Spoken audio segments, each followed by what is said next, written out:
expelled from home for being pregnant, disappears after sleeping on the bench of the square, the last bench, a Charleston mystery, an investigative report by Sarah Mitchell, The Empty Space.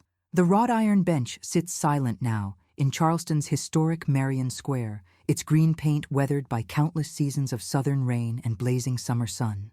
Tourists pass by daily, their cameras capturing the Spanish moss that drapes like curtains from the ancient oak trees overhead, never knowing that this very spot holds one of the city's most haunting mysteries. It was here, on a humid September evening in 2019, that 18-year-old Emma Catherine Hartwell was last seen alive. A young woman whose story would grip the Charleston community and leave investigators puzzling over questions that remain unanswered to this day. My name is Sarah Mitchell, and I've been an investigative journalist for over 15 years. I've covered missing persons cases from the mountains of North Carolina to the barrier islands of Georgia. But Emma's story is different. It's a tale that speaks to something deeper about family, forgiveness, and the devastating consequences when both fail. The Golden Child. To understand what happened to Emma Hartwell, we must first understand who she was before that September night changed everything. Emma Catherine Hartwell was born on a crisp October morning in 2001 to Margaret and Robert Hartwell, prominent members of Charleston's tight-knit religious community. The Hartwells lived in a pristine antebellum home on South Battery Street, where the Ashley and Cooper rivers converge into Charleston Harbor. Theirs was a world of Sunday services, charity galas, and carefully maintained appearances. Emma was the kind of child every parent dreams of, recalls Mrs. Dorothy Chen, Emma's former piano teacher. She had this natural grace about her, you know? She'd glide into my studio every Tuesday afternoon, her blonde hair always perfectly braided, her sheet music organized in a leather folder her grandmother had given her. The Hartwell family attended St. Matthew's Lutheran Church religiously. Quite literally. Robert served as a deacon, while Margaret organized the women's auxiliary and volunteered at the church's food pantry. Emma sang in the youth choir, her soprano voice floating above the congregation each Sunday morning like something celestial. She was our little angel, Margaret would later tell investigators, her voice breaking. She never gave us a moment's trouble. Honor roll every semester, captain of the debate team, accepted to 3 different colleges with scholarship offers. Emma's high school guidance counselor, Mrs. Patricia Rodriguez, painted a picture of a young woman under tremendous pressure to maintain perfection. Emma was driven, almost obsessively so. She'd stay after school every day. Debate practice, National Honor Society meetings, volunteer work at the Children's Hospital. I sometimes wondered if she ever just existed, you know? Just sat still and breathed. But beneath the surface of this carefully constructed life, something was stirring. Something that would shatter the Hartwell family's world and send Emma running into the night with nothing but the clothes on her back. The secret. It began, as these stories often do, with a boy. Marcus Thompson was everything the Hartwells would have found objectionable in their daughter's life. He worked part-time at a downtown coffee shop while attending Charleston Southern University on a partial athletic scholarship. His family lived in a modest ranch house in North Charleston, where his mother, Sandra, worked double shifts as a nurse at MUSC to make ends meet. Marcus was a good kid, Sandra Thompson tells me, her hands wrapped around a mug of sweet tea in her small but immaculately clean kitchen. Maybe not what fancy folks would call suitable, but he had a good heart. He loved Emma something fierce. Emma and Marcus met during her senior year at a community service project, painting murals at an elementary school in a lower-income neighborhood. While Emma's classmates from Charleston Preparatory Academy treated the volunteer work as a resume builder, Emma seemed genuinely engaged with the children, patiently helping them add their handprints to a rainbow that would brighten their cafeteria wall. She wasn't like the others, Marcus would later tell investigators. She didn't look at you like you were beneath her. She asked questions about my life, my dreams. She actually listened to the answers. Their relationship developed slowly, secretly. Text messages sent late at night, stolen conversations between classes, carefully orchestrated coincidental meetings at the library. Emma told her parents she was staying after school for extra tutoring or college preparation meetings. In reality, She was discovering a world beyond the suffocating expectations that had defined her 18 years of life. I showed her parts of Charleston she'd never seen, Marcus recalls. We'd walk through the neighborhoods where I grew up, eat at hole-in-the-wall restaurants her parents would never set foot in. For the first time in her life, she felt free. But freedom, as Emma would learn, comes with consequences. The pregnancy test was positive. Emma discovered this on a Thursday afternoon in early August, alone in the bathroom of a drugstore on King Street, her hands shaking as she stared at the little pink plus sign that would change everything. She was 18 years old, bound for Furman University on an academic scholarship, with her entire future mapped out in careful detail. I remember that day, Marcus says, his voice heavy with regret. She called me, crying so hard I could barely understand what she was saying. I met her in Marion Square, and we just sat on that bench for hours, trying to figure out what to do. That bench. The same bench where Emma would spend her last known night on Earth just a month later. The unraveling. Emma kept the secret for 3 weeks. 3 weeks of morning sickness disguised as the flu, of baggy clothes and strategic positioning, of lying to her parents about doctor's appointments that were actually visits to the Planned Parenthood clinic on Calhoun Street for counseling and options discussions. She was terrified, says Lisa Murphy, the counselor who worked with Emma during those August weeks, not just of her parents' reaction, but of losing her identity. Her whole sense of self was wrapped up in being the perfect daughter, the model student, the girl who never made mistakes. Emma and Marcus discussed their options endlessly. Marriage seemed impossible. They were both still financially dependent on their families, both with futures that suddenly seemed uncertain.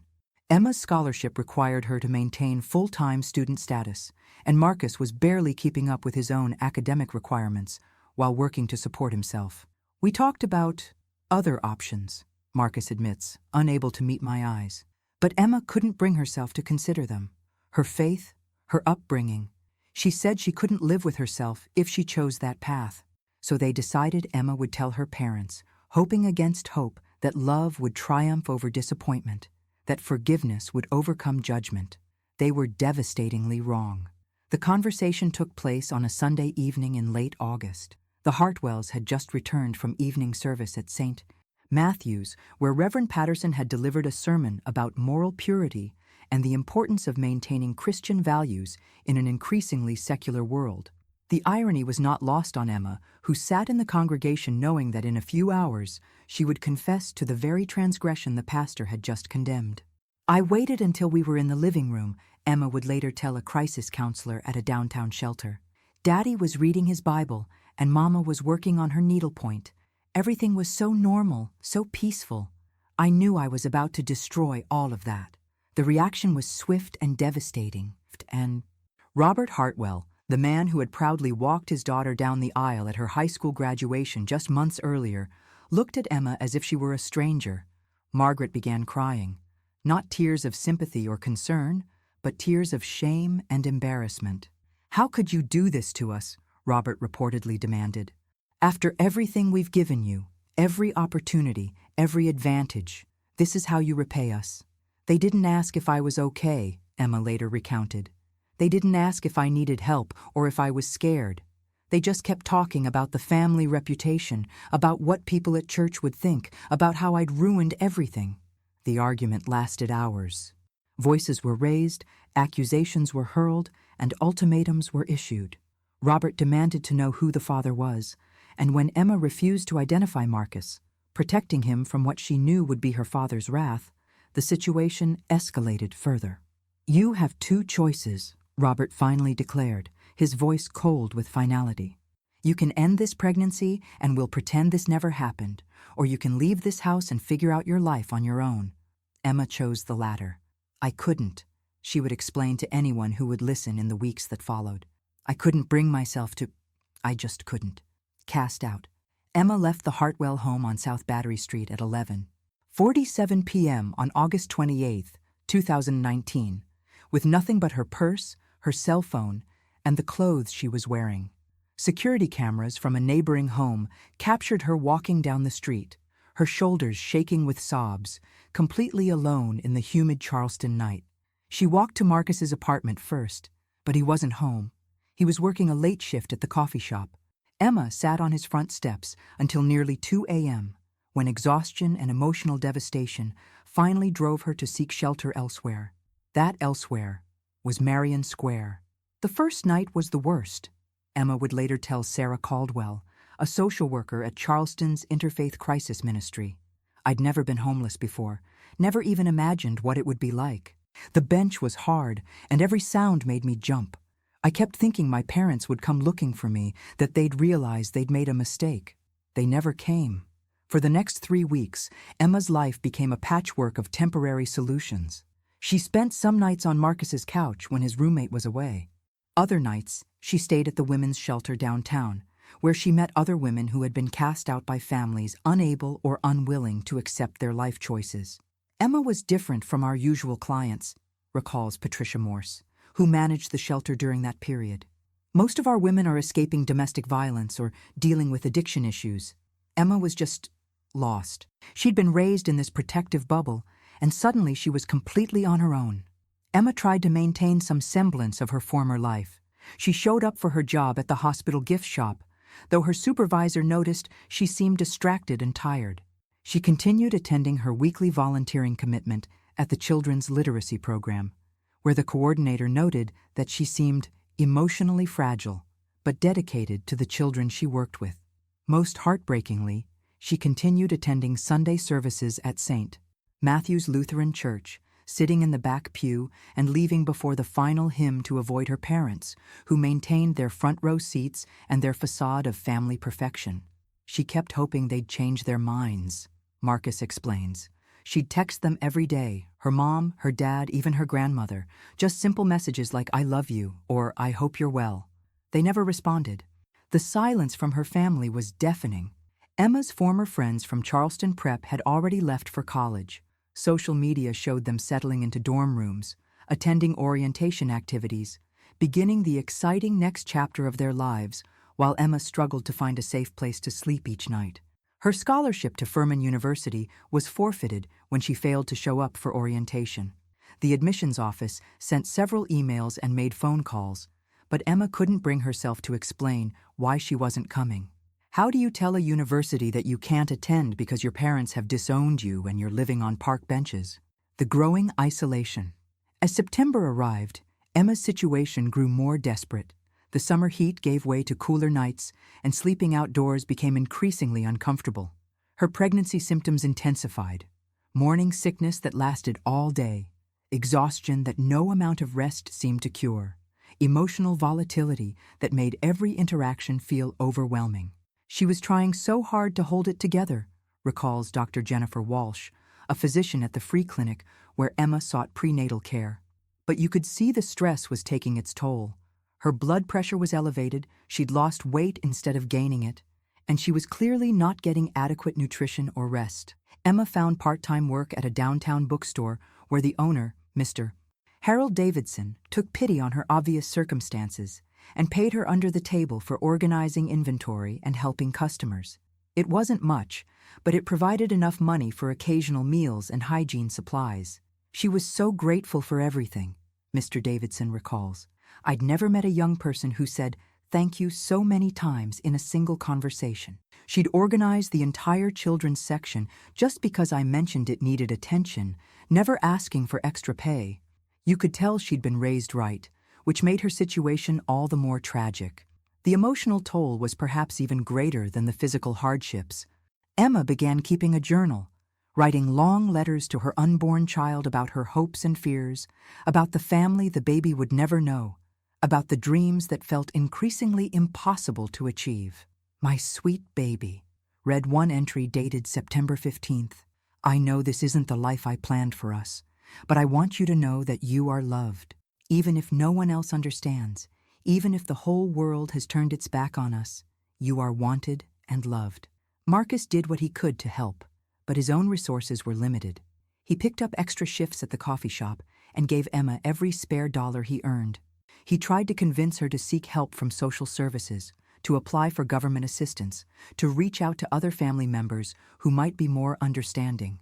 She was too proud, he explains, and too hopeful. She kept thinking her parents would come around, that they'd remember they loved her more than they cared about appearances. She didn't want to do anything that would make reconciliation harder. Emma's journal entries from this period reveal the depth of her emotional struggle. September 18th. Saw Mama at the grocery store today. She walked right past me like I was invisible. I wanted to tell her about the baby's heartbeat, how strong it sounds at the doctor visits. I wanted to tell her I still remember the lullabies she used to sing to me. But she looked through me like I was nothing, like I never existed. September 20th. Marcus brought me soup and crackers today. He's so good to me, but I can see the worry in his eyes. He's working himself to death trying to help, and I feel so guilty.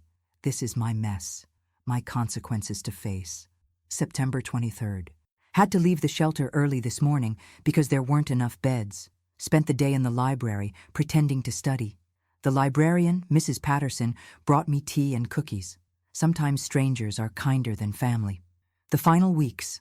By late September, Emma had been living on Charleston streets for nearly a month. The physical and emotional stress was becoming unbearable, and those who encountered her during this period describe a young woman who seemed to be disappearing before their eyes. She got thinner and thinner, recalls Janet Morrison, a volunteer at the soup kitchen where Emma occasionally ate dinner. Her clothes started hanging off her, even though she should have been gaining weight with the pregnancy. She'd sit by herself in the corner, writing in that journal of hers, barely touching her food. Emma's visits to the free clinic became more frequent as complications developed. Her blood pressure remained dangerously high, and she showed signs of severe depression and anxiety. Dr. Walsh recommended immediate hospitalization and psychiatric evaluation, but Emma refused. She was afraid, Dr. Walsh explains. Afraid that admitting she couldn't handle the situation would somehow prove her parents right, that she really had made the wrong choices. She kept insisting she just needed a few more days to figure things out. Those few days would prove to be the last anyone would see of Emma Catherine Hartwell.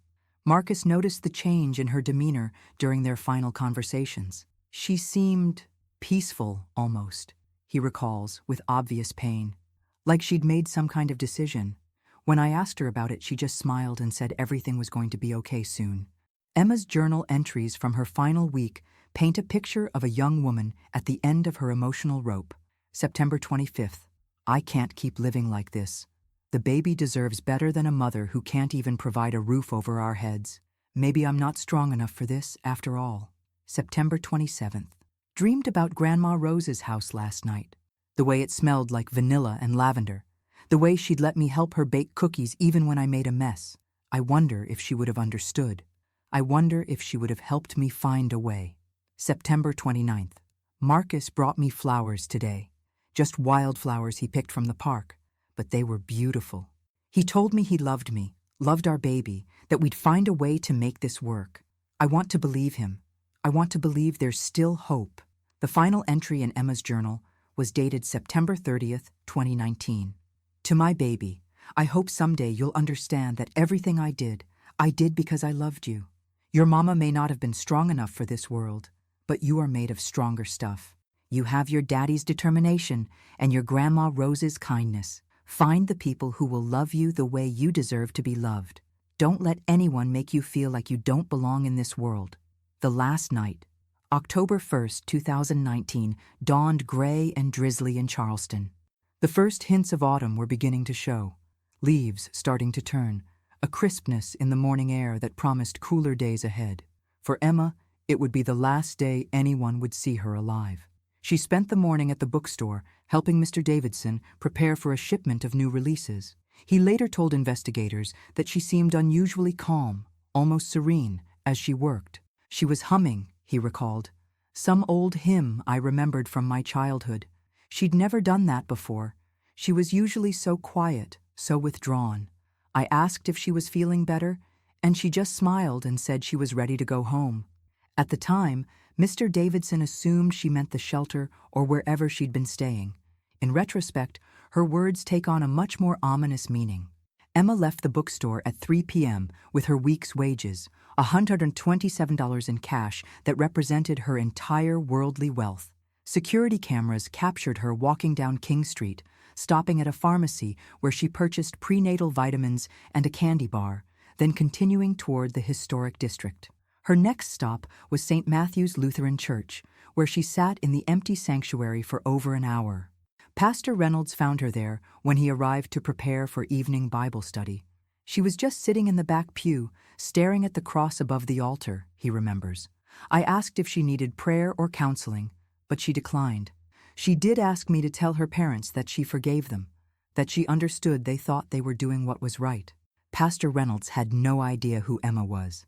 The Hartwells had never told their church community about their daughter's pregnancy or their decision to cast her out. They had simply told people that Emma had decided to take a gap year before college to find herself. Emma's final confirmed sighting was at 6:30 p.m., when Marcus met her at Marion Square for what would be their last conversation. She seemed different, Marcus recalls, his voice heavy with regret. Peaceful, like I said, but also final, like she was saying goodbye. She told me I was going to be a good father someday, that I deserved someone who could give me a real future. Marcus tried to convince Emma to come home with him, to let him take care of her, but she refused. She said she needed time to think, to figure out her next steps. They sat together on the bench where she'd been spending her nights, watching tourists and locals enjoy the pleasant evening. I should have stayed, Marcus says, tears streaming down his face. I should have known something was wrong, but she insisted she was fine, that she'd call me in the morning. She kissed my forehead and told me to go home and get some rest. Marcus left at approximately 8 p.m. Emma remained on the bench. A jogger who ran through Marion Square at 9:15 p.m. later reported seeing a young blonde woman sitting alone, writing in a journal. A security guard making rounds at 11:30 p.m. confirmed that Emma was still there, now lying on her side on the bench, using her purse as a pillow. That was the last confirmed sighting of Emma Catherine Hartwell. The search begins. When Marcus arrived at Marion Square the next morning at 7 a.m., the bench was empty. He initially assumed Emma had gone to the shelter or found somewhere else to spend the night. It wasn't until noon, when she failed to show up for her shift at the bookstore, that concern began to mount. Marcus called the women's shelter, the free clinic, the library, everywhere Emma might have gone. No one had seen her. By evening, panic had set in. I knew something was wrong, Marcus explains. Emma was responsible, even in her situation. She'd never just disappear without telling someone where she was going. Marcus made the difficult decision to call the Charleston Police Department to report Emma missing. The responding officer, Sergeant Michael Bradley, took the report but seemed skeptical about the urgency of the situation. Young woman, homeless, probably struggling with substance abuse, Sergeant Bradley noted in his initial report, despite Marcus's insistence that Emma didn't use drugs or alcohol. These individuals often move around frequently, may have left the area seeking better opportunities or family support elsewhere. The dismissive attitude would prove to be a critical mistake in the investigation. It took Marcus another 2 days to work up the courage to contact Emma's parents. The phone call was brief and devastating. Robert Hartwell told me they had no daughter named Emma, Marcus recalls, his voice shaking with anger. He said whatever had happened to that girl was not their concern and that I should never contact them again. Margaret Hartwell was slightly more compassionate, but equally firm. When Marcus called back and spoke to her directly, she began crying, but maintained that Emma had made her choices and would have to live with the consequences. She said they'd already grieved for Emma like she was dead, Marcus explains, that she was dead to them and they were moving on with their lives. With no support from Emma's family and limited resources of his own, Marcus turned to social media and community organizations to spread the word about Emma's disappearance. He created flyers with Emma's photo, distributed them throughout downtown Charleston, and posted on every social media platform he could access. The response from the community was mixed. Some people shared the posts and offered prayers and support. Others, particularly those who knew the Hartwell family's version of events, questioned whether Marcus was telling the truth about Emma's circumstances.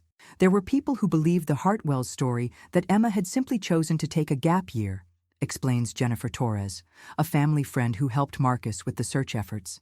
They couldn't imagine that such a respected family would actually disown their child, so they assumed Marcus was exaggerating or that Emma was off somewhere living a normal life.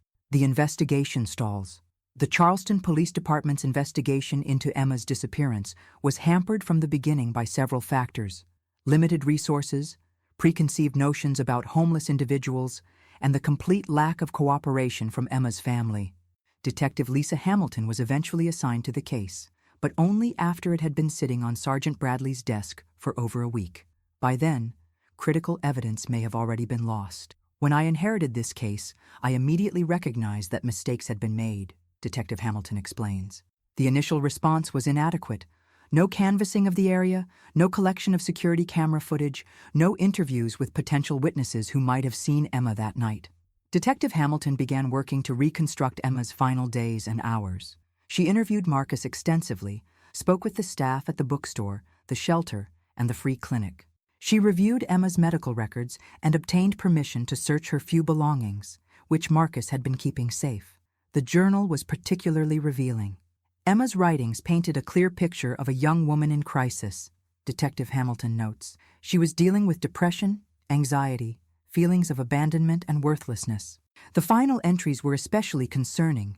They suggested someone who might have been contemplating drastic action. However, the journal also contained elements that complicated the suicide theory. Emma wrote extensively about her plans for the baby, about names she was considering, about hoping to find stable housing before the birth. These weren't the writings of someone who had given up entirely. Detective Hamilton's attempts to interview the Hartwell family were unsuccessful. They refused to speak with me, she explains. Their attorney contacted the department and said his clients had no information relevant to the investigation and would not be participating in any interviews or searches. This lack of cooperation extended to Emma's extended family as well. Grandparents, aunts, uncles, and cousins all declined to speak with investigators, apparently following the lead of Robert and Margaret Hartwell in treating Emma as if she had never existed. The search efforts focused primarily on Charleston's waterways, the Ashley River, Cooper River, and Charleston Harbor. Dive teams were deployed at several locations, but the vast area and strong currents made a comprehensive search impossible. We had to make educated guesses about where someone might have gone, Detective Hamilton explains.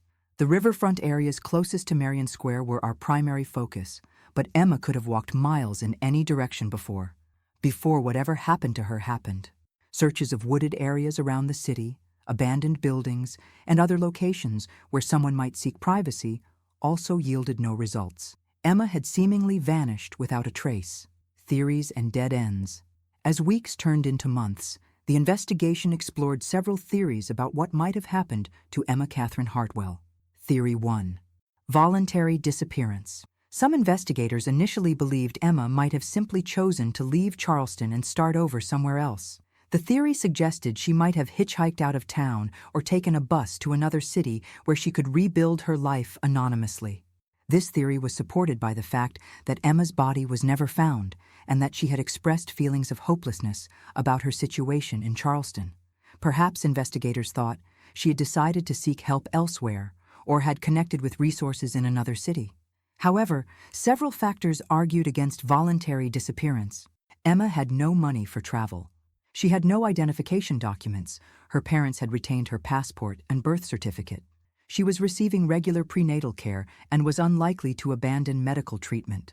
Her attachment to Marcus and her unborn child made abandoning them seem unlikely. Theory 2. Accidental death.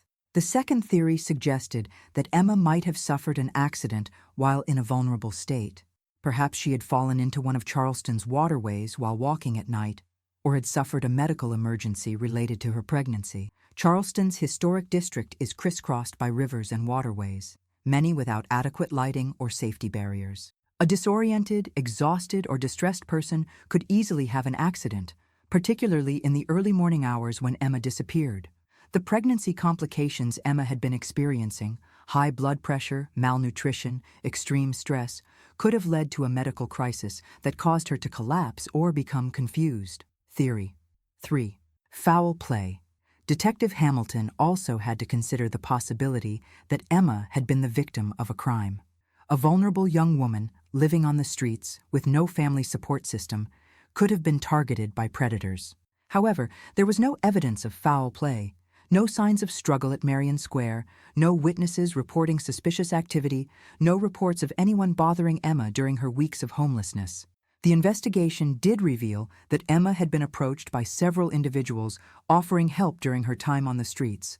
But interviews with these people suggested they were genuine Good Samaritans rather than potential threats. Theory 4. Suicide. The theory that haunted everyone involved in the case was that Emma, overwhelmed by despair and seeing no way forward, had taken her own life.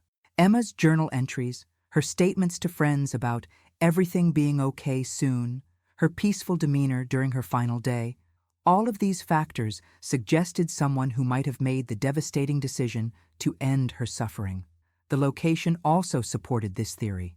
Charleston's waterways had been the site of numerous suicides over the years, and someone determined to end their life could easily have walked to a bridge or waterfront area during the night hours when Emma disappeared. However, those who knew Emma best, Marcus, her counselors at the clinic, even the staff at the shelter, insisted this didn't match her character or her expressed determination to provide for her child. The community response. As news of Emma's disappearance spread through Charleston, the community's response revealed deep divisions about faith, family, and forgiveness. Many residents were shocked to learn about the Hartwell family's treatment of their daughter. The family had been pillars of the community for decades, known for their charitable work and moral leadership. The revelation that they had cast out their pregnant teenager challenged many people's assumptions about Christian compassion and family values. It forced people to confront some uncomfortable truths, explains Reverend Patricia Williams, who leads a progressive Methodist congregation in downtown Charleston. We talk a lot about loving unconditionally, about forgiveness and grace. But when it comes to our own families and our own reputations, how many of us really live up to those ideals? St. Matthew's Lutheran Church found itself at the center of controversy. Some parishioners questioned whether the church leadership should have intervened when they learned about the Hartwells' decision. Others supported the family's right to handle private matters as they saw fit. Pastor Reynolds, who had encountered Emma in the church during her final days, struggled with his own role in the tragedy. "I keep thinking about that conversation," he reflects. "She asked me to tell her parents that she forgave them. At the time, I thought it was an odd request from a stranger. If I had known who she was, if I had understood the situation, maybe I could have helped broker some kind of reconciliation." The secular community response was more uniformly supportive of Emma. Local organizations rallied to highlight the resources available for pregnant women in crisis, and several new programs were launched to prevent similar tragedies. The Charleston Women's Crisis Center saw a significant increase in donations and volunteer applications following Emma's disappearance. Many people expressed feeling that they wanted to help other young women who might find themselves in similar situations. Emma's story became a catalyst for important conversations, explains Monica Rodriguez, the center's director. People realized that this could happen to any family, that rigid moral positions can sometimes create more harm than the original problems they're meant to address. The search continues. Marcus Thompson refused to give up hope, even as the official investigation began to wind down due to lack of leads. He organized volunteer search parties that combed through wooded areas around Charleston, distributed flyers in nearby cities, and maintained active social media campaigns to keep Emma's story in the public eye. His dedication impressed even the most hardened investigators. "I've never seen someone fight so hard for a missing person," Detective Hamilton observes. Marcus treated finding Emma like it was his full-time job. He followed up on every tip, no matter how far-fetched, and never missed an opportunity to remind people that she was still out there somewhere. The search efforts expanded beyond Charleston as volunteers connected with missing persons networks across the Southeast. Emma's photo and story were shared in cities from Atlanta to Miami, with the hope that someone might have seen her if she had managed to leave Charleston. Religious communities also rallied around the search, though this created some awkward dynamics given the Hartwell family's prominent position in local church circles. Many congregations held prayer services for Emma while carefully avoiding any direct criticism of her parents' actions. "We prayed for healing," explains Reverend Williams. "Healing for Emma wherever she was, healing for her family, healing for our community that had somehow failed to protect one of its most vulnerable members." The one-year anniversary of Emma's disappearance brought renewed media attention to the case. Local news stations ran retrospective pieces, and Marcus organized a vigil in Marion Square that drew over 200 people. It was beautiful and heartbreaking at the same time, recalls Jennifer Torres, who had become one of Marcus's closest allies in the search efforts. All these people who had never met Emma, but who had been touched by her story, came together to remember her and to demand that she not be forgotten. New leads and false hopes. Over the months and years following Emma's disappearance, the investigation experienced several moments of renewed hope as new leads emerged. In March 2020, a woman matching Emma's description was reportedly seen at a bus station in Savannah, Georgia. Security camera footage showed a young, blonde, obviously pregnant woman purchasing a ticket to Jacksonville, Florida. However, when investigators tracked down the ticket buyer, she turned out to be a different person entirely, a college student from Georgia Southern University who was traveling to visit family. Later that year, a body was discovered in a creek outside of Charleston. The remains were those of a young woman, and for several agonizing days, Marcus and the investigation team waited for forensic analysis. DNA testing eventually proved the remains belonged to a different missing person, a case that had been cold for over 3 years. Each of these false alarms was devastating, Marcus explains. For a moment, you think you might finally have answers, might finally know what happened to her, and then you're back to square one with nothing but questions and grief. In 2021, a tip came in from someone who claimed to have seen Emma working at a restaurant in Asheville, North Carolina. The tipster insisted the woman looked exactly like Emma and seemed to be trying to avoid attention. Marcus drove to Asheville immediately, only to discover that the woman in question was a local resident who bore a superficial resemblance to Emma, but was clearly not her.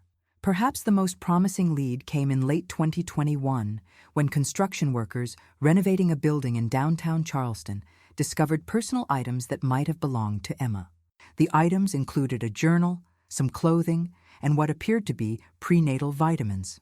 For about a week, we thought we might have finally found something concrete, Detective Hamilton recalls. The timing seemed right, the location made sense, and some of the items seemed to match things Emma had been carrying. However, forensic analysis revealed that the items had belonged to a different homeless woman who had been using the building as shelter. While the discovery helped solve another missing persons case from 2018, it provided no new information about Emma's fate. These false leads took an emotional toll on everyone involved in the search, but particularly on Marcus, who had to confront the possibility of Emma's death over and over again, only to have hope reignited and then crushed once more. The ripple effects. Emma's disappearance created lasting changes in Charleston's approach to supporting vulnerable young people, but it also revealed the deep fractures that can exist within seemingly perfect families. The Hartwell family never wavered in their position. Even as public opinion largely turned against them, even as their church congregation began asking uncomfortable questions, Robert and Margaret maintained their stance that they had acted appropriately in casting out their daughter. They became increasingly isolated, observes Dr. Rachel Stevens, a family therapist who works with religious communities in Charleston. When you take such an extreme position, it becomes almost impossible to back down without admitting that you were wrong. And for people who have built their identities around moral certainty, that kind of admission can feel impossible. The Hartwells eventually left St. Matthew's Lutheran Church, citing disagreements with the pastoral leadership's liberal attitudes toward family discipline.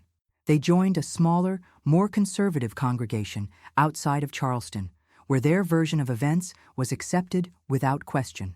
Margaret Hartwell was seen at a grocery store in late 2020, nearly a year and a half after Emma's disappearance. A former friend approached her to ask if there had been any news about Emma, and Margaret reportedly responded, "I don't know anyone by that name." The psychological mechanisms that allowed the Hartwells to maintain their position fascinated mental health professionals who followed the case from a distance. It's a form of psychological compartmentalization, explains Dr. Stevens. They've convinced themselves that Emma ceased to be their daughter the moment she became pregnant. In their minds, they're not responsible for what happened to a stranger who happened to share their DNA. Meanwhile, Marcus struggled with his own demons. The guilt over not staying with Emma that final night, The frustration of hitting dead end after dead end in the search, and the stress of maintaining hope in the face of overwhelming evidence that Emma was gone forever, took a severe toll on his mental health. I started seeing a counselor in 2021, Marcus admits. I was having panic attacks, couldn't sleep, couldn't concentrate on work or school. I felt like I was failing Emma all over again by not being able to find her. The counseling helped Marcus understand that Emma's disappearance was not his fault, that he had done everything a young man in his position could reasonably be expected to do. But the guilt lingered, as did the questions that had no answers. The hardest part is not knowing, he explains. Is she out there somewhere, maybe with amnesia, or living under a different name? Did she hurt herself? Was she hurt by someone else? The not knowing is torture. A cold case. By 2022, Emma's case had officially been classified as cold. Detective Hamilton had retired, and the file was transferred to the department's cold case unit, where it joined hundreds of other unsolved disappearances and suspicious deaths. New Detective Amanda Foster inherited Emma's file along with dozens of others, but she brought fresh eyes and modern investigative techniques to the case. When I reviewed Emma's file, I was struck by how much the original investigation had been hampered by assumptions, Detective Foster explains. There was an assumption that she was just another runaway, an assumption that her family's lack of cooperation was normal, an assumption that her pregnancy made her inherently unstable. Detective Foster began by re-interviewing everyone who had been in contact with Emma during her final weeks. She also expanded the investigation to include a more thorough examination of Emma's digital footprint. We looked at her social media accounts, her email, any digital trail she might have left, Detective Foster explains. What we found was interesting. Emma had been researching resources for pregnant women in other cities, looking at job opportunities, even browsing apartments for rent in places like Atlanta and Nashville. This digital evidence supported the theory that Emma might have been planning to leave Charleston voluntarily rather than planning to harm herself. However, it also raised new questions about how she might have managed to travel without money or identification. Detective Foster also took a more aggressive approach to the Hartwell family's lack of cooperation. I made it clear that while they weren't legally required to speak with us, their refusal to help find their daughter was being noted in the official record, she explains. Sometimes social pressure can be more effective than legal pressure. The approach yielded limited results. Margaret Hartwell agreed to one brief phone conversation in which she maintained that the family had no information relevant to the investigation, but she did provide some details about Emma's childhood that might help identify remains if they were ever discovered. It was the first time any family member had even acknowledged that Emma existed, Detective Foster notes. It felt like a small victory, even though it didn't provide any concrete leads. The third anniversary. October 1, 2022, marked the third anniversary of Emma's disappearance. Marcus organized another vigil in Marion Square, though attendance was smaller than in previous years. The passage of time had dulled public interest, and many people had begun to accept that Emma's fate might never be known. It's human nature, explains Dr. Stevens. We can only sustain intense concern about a stranger's welfare for so long, especially when there's no new information to process. But for the people who loved Emma, the passage of time doesn't make the loss any easier to bear. Marcus had made significant changes in his own life by this point. He had finished his degree at Charleston Southern and was working as a social worker, specializing in helping homeless youth. He had also begun a relationship with Sarah Caldwell, the social worker who had helped Emma during her weeks on the streets. Marcus needed to find a way to channel his grief into something constructive, Sarah explains. His work with homeless kids is incredible. He has this ability to connect with them, to see past their circumstances to the person underneath. I think Emma would be proud of what he's become. But Marcus never stopped searching. He maintained the social media pages dedicated to finding Emma, continued to follow up on tips and leads, and traveled to other cities whenever someone reported a potential sighting. She's out there somewhere, he insisted during the 2022 vigil. Maybe she's lost, maybe she's scared, maybe she can't find her way back to us. But I refused to give up on her. The vigil included speakers from various organizations that supported pregnant women and homeless youth. Emma's story had become a rallying cry for advocates who wanted to ensure that other young people didn't fall through the cracks the way Emma had. Emma represents all the vulnerable young people we failed to protect, said Monica Rodriguez from the Charleston Women's Crisis Center. Her story reminds us that family rejection, religious judgment, and social stigma can literally be matters of life and death. Breakthrough. In March 2023, nearly 4 years after Emma's disappearance, Detective Foster received a call that would breathe new life into the cold case investigation. The call came from Dr. Patricia Mills, a forensic anthropologist at the Medical University of South Carolina. Dr. Mills had been reviewing old cases involving unidentified remains, trying to match them with missing persons reports using updated DNA analysis techniques. We had remains that had been discovered in 2020, about 6 months after Emma's disappearance, Dr. Mills explains. At the time, we weren't able to make a positive identification due to the condition of the remains and limited DNA technology, but with newer techniques, we were able to extract usable genetic material. The remains had been found by kayakers in a remote section of the Ashley River, approximately 8 miles from downtown Charleston. The location was heavily wooded and rarely visited except by the occasional outdoor enthusiast. The remains were consistent with a young female, probably late teens or early 20s, Dr. Mills continues. There was evidence of pregnancy. Fetal remains were also recovered. The timing and circumstances made this a potential match for Emma's case. Detective Foster immediately contacted Marcus to inform him about the development, but she cautioned that it would take several more weeks to complete DNA analysis and make a definitive identification. Those were the longest weeks of my life, Marcus recalls. Part of me wanted the remains to be Emma's, because at least then we'd have answers.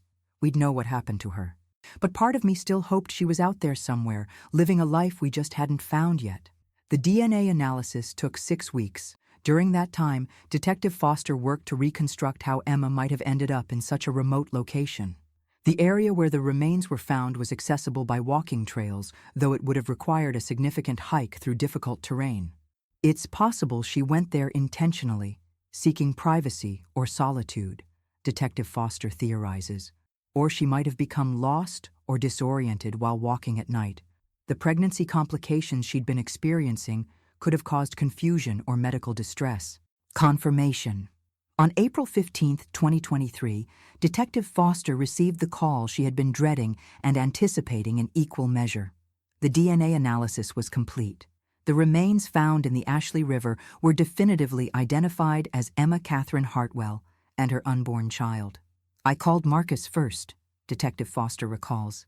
He broke down completely on the phone. Even though we'd all suspected this might be the outcome, having it confirmed was devastating. The medical examiner's report provided some additional details about Emma's final days. Based on the condition of the remains and the estimated time of death, Emma had likely died within 24-48 hours of her disappearance from Marion Square. There was no evidence of trauma or foul play, Dr. Mills explains. The remains were consistent with someone who had been struggling with malnutrition and pregnancy complications. It's possible she suffered a medical emergency while in that remote location.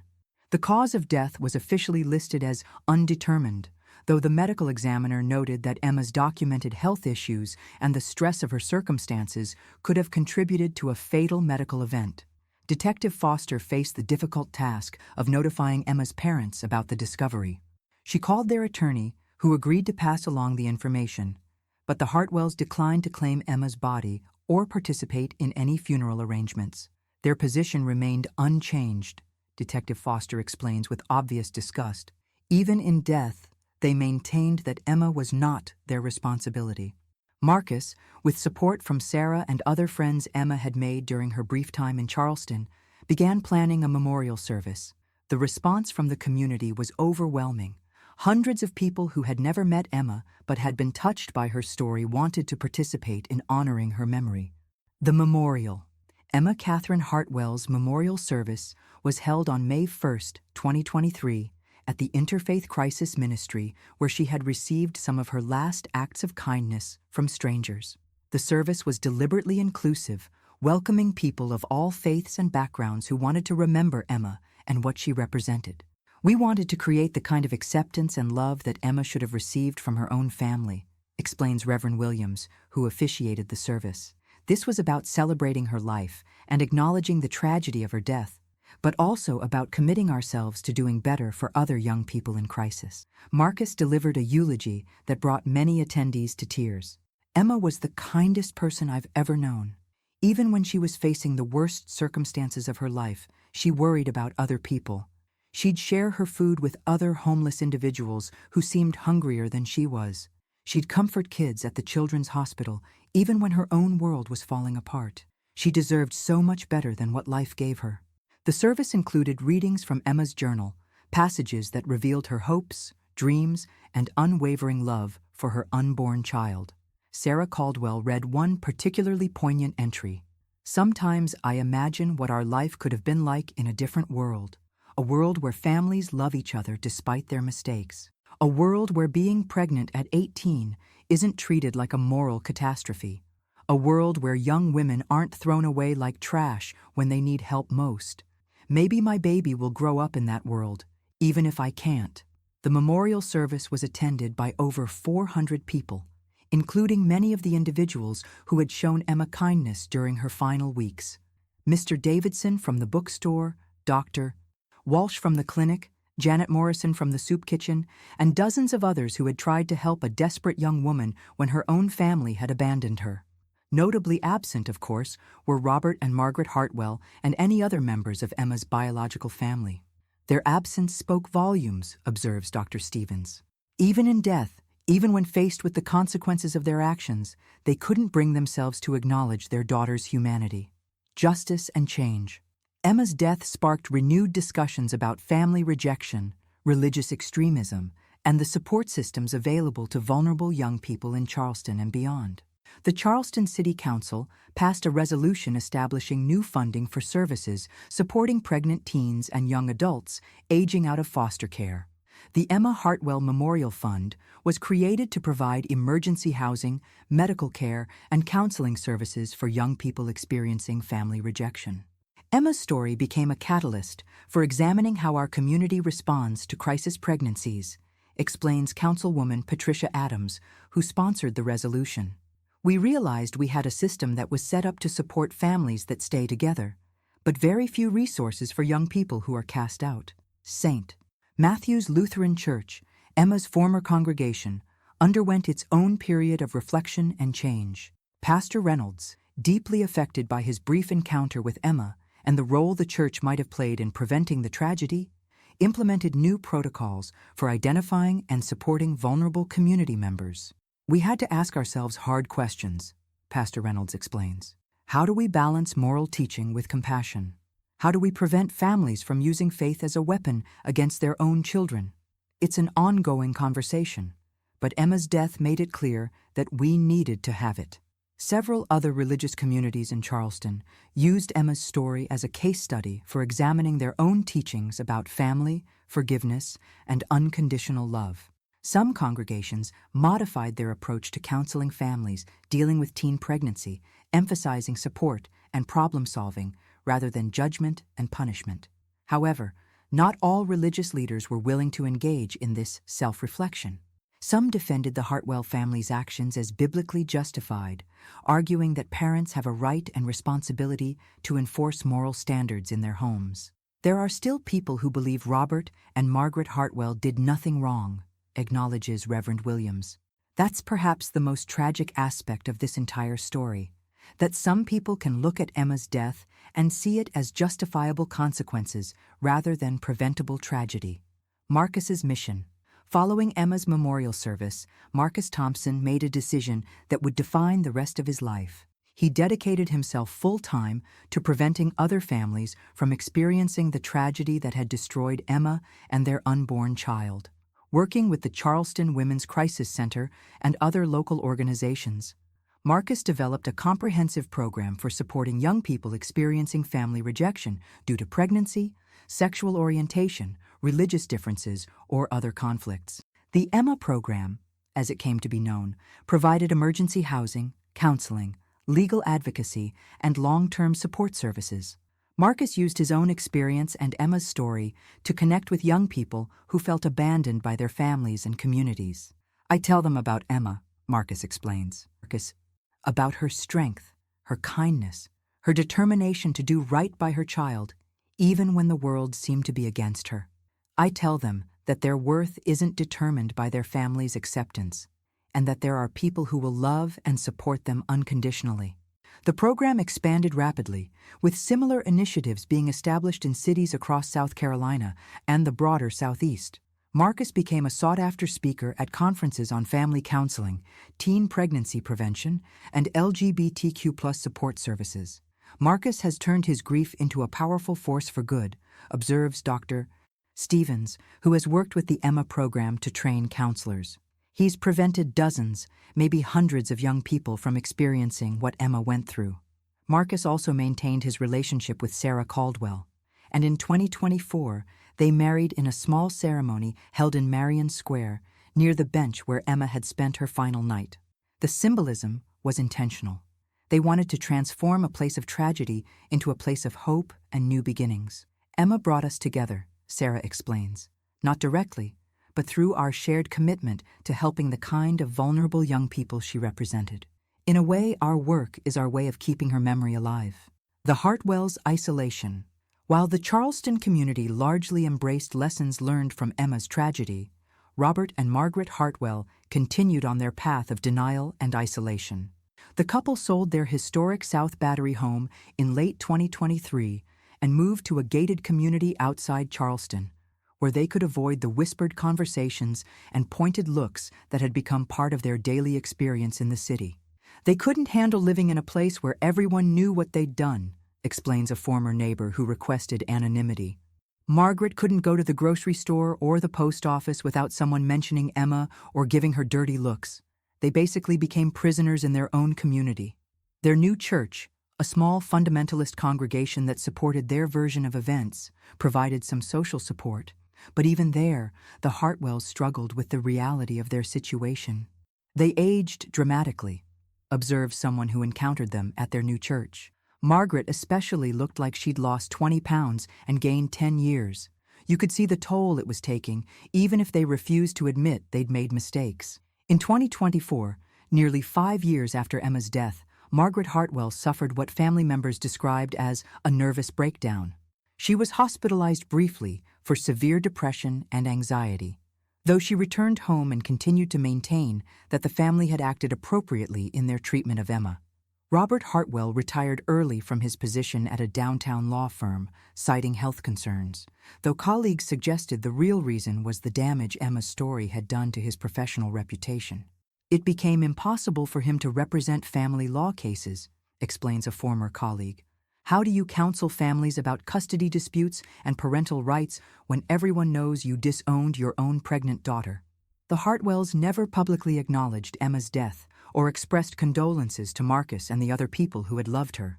Their silence in the face of confirmed tragedy spoke to a level of psychological compartmentalization that mental health professionals found both fascinating and deeply disturbing.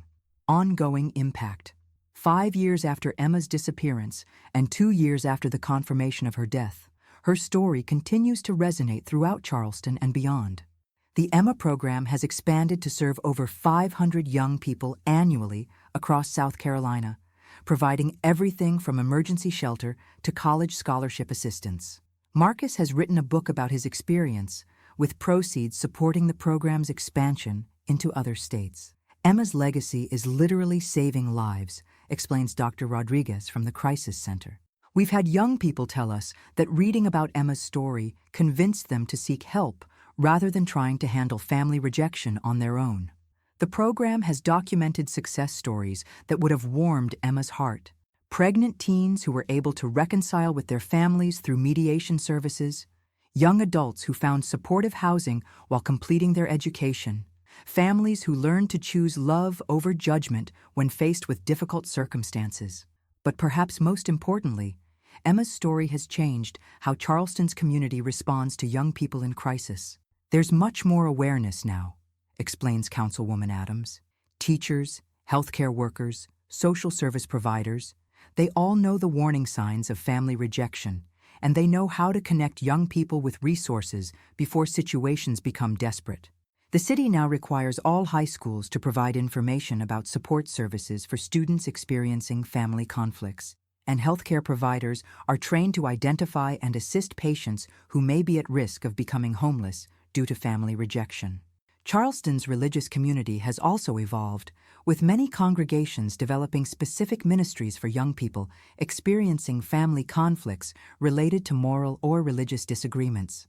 We've learned that you can maintain your moral teachings while still showing compassion to people who are struggling, explains Pastor Reynolds. Emma's death taught us that judgment without mercy isn't just unkind, it can be deadly. Questions without answers. As I conclude this investigation into Emma Catherine Hartwell's tragic story, I find myself confronting the same questions that have haunted everyone who knew her, loved her, or simply heard about her fate. Could Emma's death have been prevented? Almost certainly, yes. If her family had chosen love over judgment, if the community had been more aware of the resources available to vulnerable young people, if any of the dozens of people who encountered Emma during her final weeks had recognized the depth of her desperation, any of these interventions might have changed the outcome. Did Emma take her own life, or did she suffer a medical emergency while seeking solitude in the woods along the Ashley River? We'll never know for certain. The medical examiner's report provides no definitive answer, and Emma's journal offers evidence supporting both possibilities. What we do know is that Emma Catherine Hartwell was a young woman of extraordinary character who found herself in an impossible situation through no fault of her own. She faced that situation with dignity, courage, and an unwavering commitment to protecting and providing for her unborn child.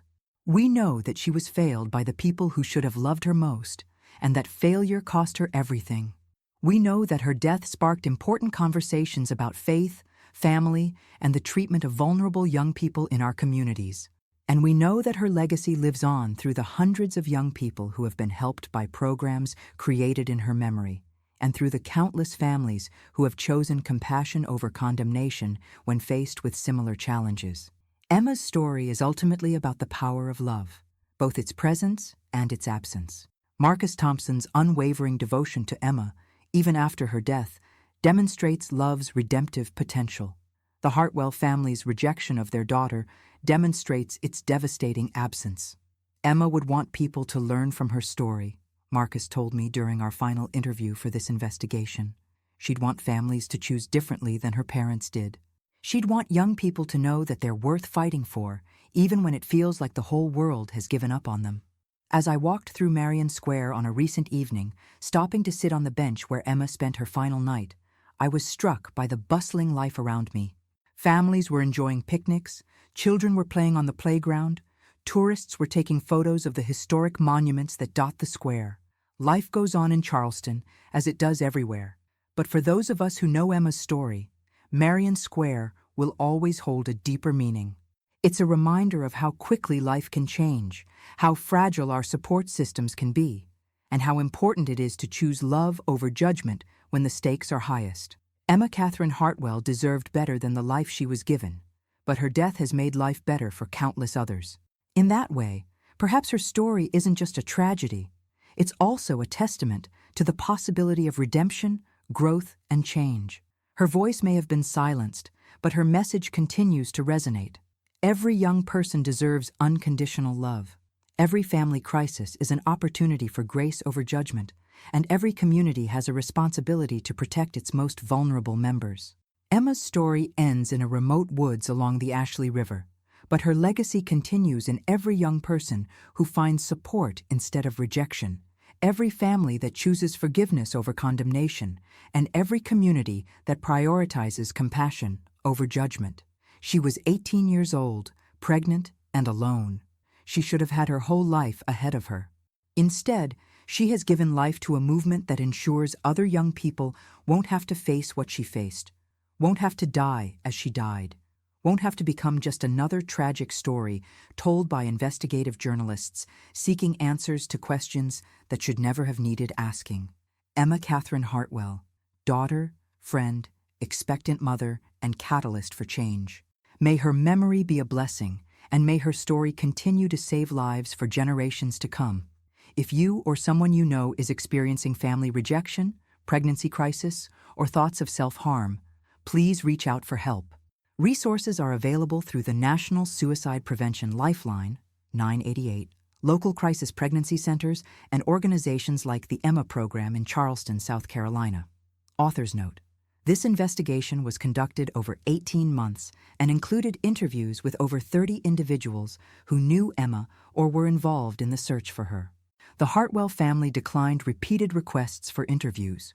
All quoted material is taken from police reports, court documents, public records, and recorded interviews with sources who agreed to speak on the record. Emma's journal entries were made available through the Charleston Police Department with appropriate privacy protections. Word count: approximately 10,500 words.